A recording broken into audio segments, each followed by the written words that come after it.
જો તમને આ રેસીપી પસંદ આવી તો લાઈક કરજો, શેર કરજો અને સબસ્ક્રાઇબ કરજો. બધાને જય શ્રી કૃષ્ણ.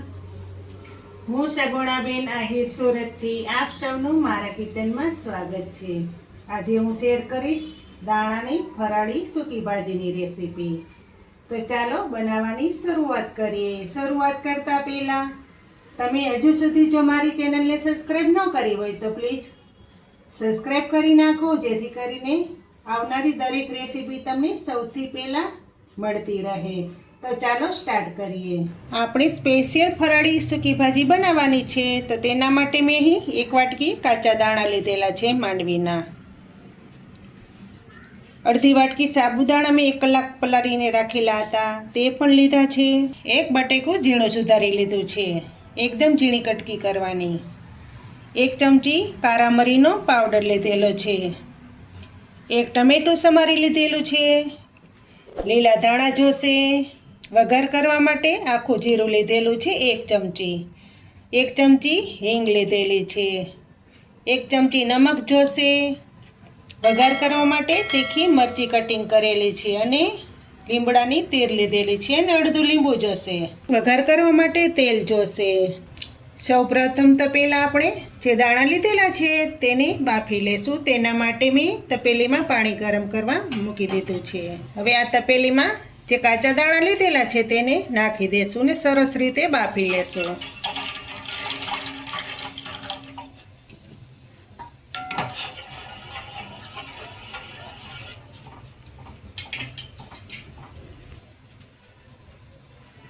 દાણા બાફવામાં અડધી ચમચી નમક નાખી દેશું.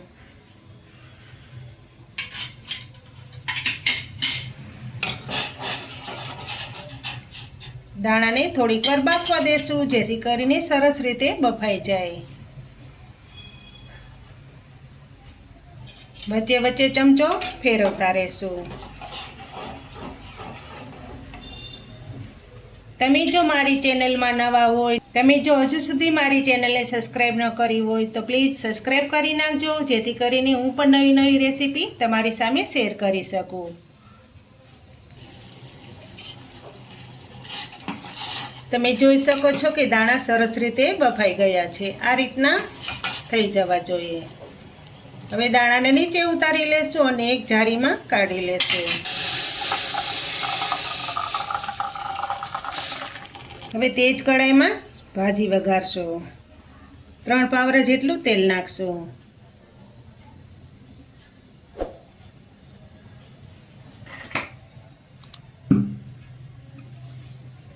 તેલને ગરમ થવા દેશું. તેલ ગરમ થઈ જાય પછી બાકીના મસાલા નાખીશું.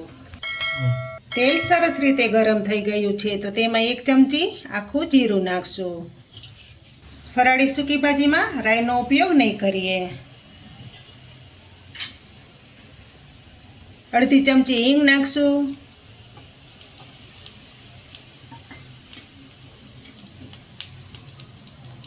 થોડાક લીલા લીમડાના પાન નાખી દેશું. મરચી નાખશું. સૂકી ભાજીમાં તીખા મરચાંનો ઉપયોગ કરવાનો.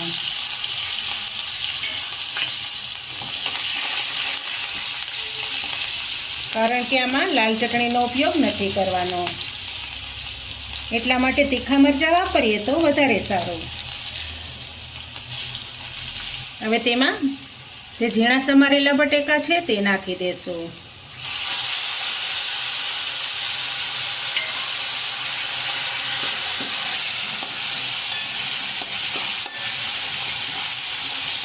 બટેકાને સરસ રીતે પાકવા દેશું, પછી બાકીના મસાલા નાખીશું.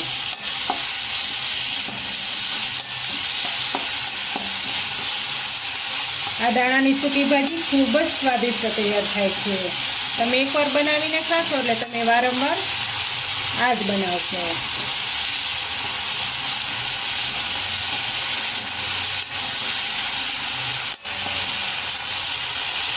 બટેકાને ધીમા ગેસ ઉપર પાકવા દેશું.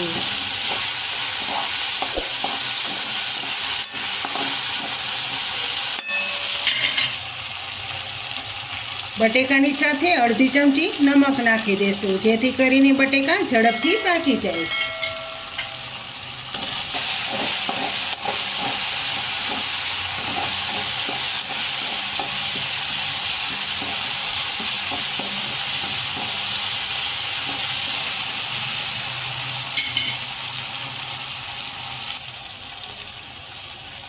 બટેકામાં 2 ચમચી જેટલું પાણી નાખશું, જેથી કરીને બટેકા સરસ રીતે પાકી જાય.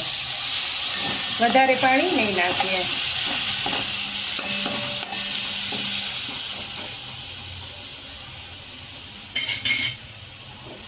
તમે બધા જાણો છો કે પૂનમ નજીક આવી રહી છે, તો તમે ચોક્કસથી આ દાણાની સૂકી ભાજી બનાવજો. ખૂબ જ ખાવાની મજા આવશે.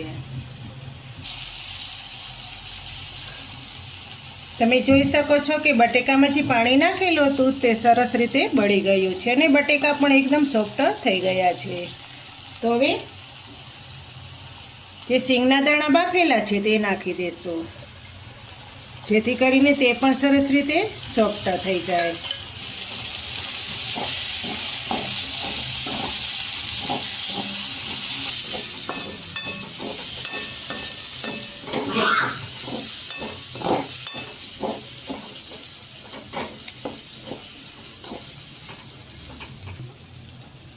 હવે તેમાં સાબુદાણા પલાળેલા છે તે નાખી દેશું. જ્યારે આ સૂકી ભાજી બનાવી હોય ત્યારે 1 કલાક પહેલાં સાબુદાણાને પલાળી દેવાના.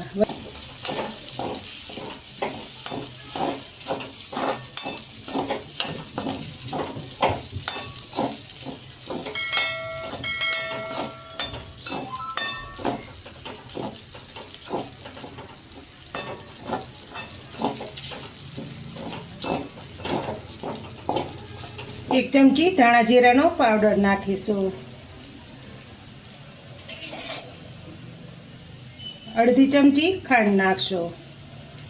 આ સૂકી ભાજી ખાટી મીઠી અને ચટપટી હોય છે.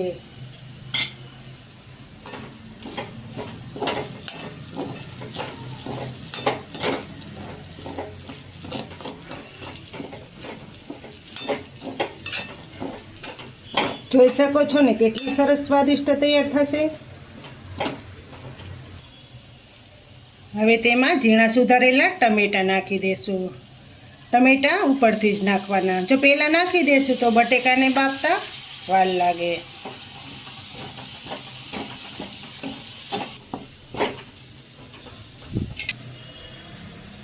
ઉપરથી ઝીણા સુધારેલા ધાણા નાખી દેશું.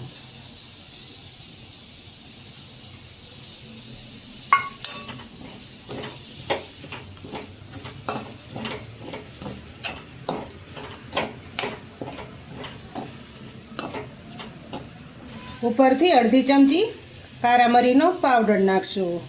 તેનાથી ટેસ્ટ ખૂબ જ સારો આવે છે.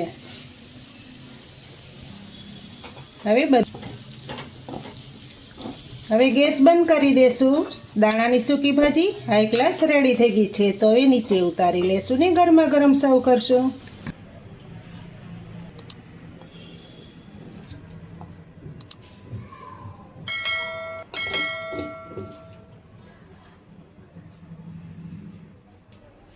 ઉપરથી લીંબુ નીચવી દેશું, જેથી કરીને દાણાની સૂકી ભાજીનો ટેસ્ટ વધી જાય. તો તૈયાર થઈ ગઈ છે દાણાની સ્પેશિયલ સૂકી ભાજી. તમને જો આ ફરાળી સૂકી ભાજીની રેસીપી સારી લાગે તો મારી ચેનલને લાઈક કરજો, શેર કરજો અને ભૂલ્યા વગર સબસ્ક્રાઈબ કરજો.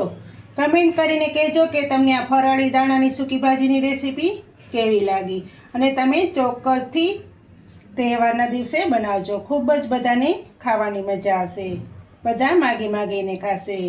ફરી મળીશું એક નવી રેસીપી સાથે. ત્યાં સુધી જય શ્રી કૃષ્ણ, જય માતાજી.